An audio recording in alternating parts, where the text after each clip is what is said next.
বিএনপির ভারপ্রাপ্ত চেয়ারম্যান তারেক রহমানের বিরুদ্ধে থাকা মামলাগুলো প্রত্যাহারের দাবিতে বিএনপি-পন্থী আইনজীবীরা ক্রমশ সোচ্চার হয়ে উঠেছেন। গত সোমবার বাংলাদেশ জাতীয়তাবাদী আইনজীবী ফোরাম এক সংবাদ সম্মেলনে তারেক রহমানের বিরুদ্ধে দায়ের করা সকল মামলা প্রত্যাহারের দাবি জানিয়েছেন। তারা হুঁশিয়ারি দিয়েছেন, দাবি না মানা হলে আন্দোলনে নামবেন। তারেক রহমানের দেশে ফেরা নিয়ে অনিশ্চয়তা। তারেক রহমান কবে দেশে ফিরবেন তা নিয়ে এক ধরনের ধোঁয়াশা রয়েছে। বিএনপির নেতাকর্মীরাও এ বিষয়ে পরিষ্কার ধারণা পাচ্ছেন না। প্রশ্ন হচ্ছে, চলমান মামলা থাকার কারণে তিনি কি দেশে ফিরতে স্বাচ্ছন্দ্য বোধ করবেন নাকি মামলা প্রত্যাহারের অপেক্ষায় থাকবেন?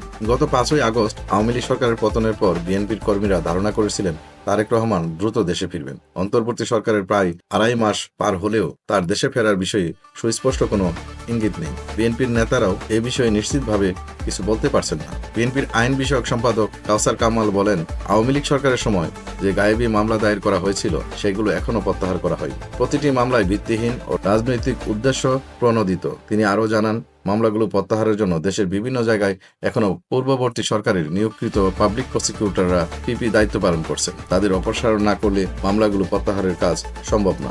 111-এর সময় তারেক রহমানের বিরুদ্ধে 17টি মামলা দায়ের করা হয়েছিল, যার মধ্যে অরফানেজ ট্রাস্ট দুর্নীতি মামলায় ও সম্পদের তথ্য গোপনের মামলায় সাজা হয়েছে। কর ফাঁকি ও চাঁদাবাজি সহ বাকি 15টি মামলা স্থগিত রয়েছে। এছাড়া তার বিরুদ্ধে বিভিন্ন জায়গায় 70টিরও বেশি মানহানির মামলা রয়েছে। স্বরাষ্ট্র মন্ত্রণালয়ের জননিরাপত্তা বিভাগ গত সেপ্টেম্বরে রাজনৈতিক হয়রানিমূলক মামলা প্রত্যাহারের জন্য 2টি কমিটি গঠন করে। জেলা পর্যায়ে ও মন্ত্রণালয় পর্যায়ে গঠিত এসব কমিটি 31শে ডিসেম্বরের মধ্যে সুপারিশ চূড়ান্ত করার কথা রয়েছে।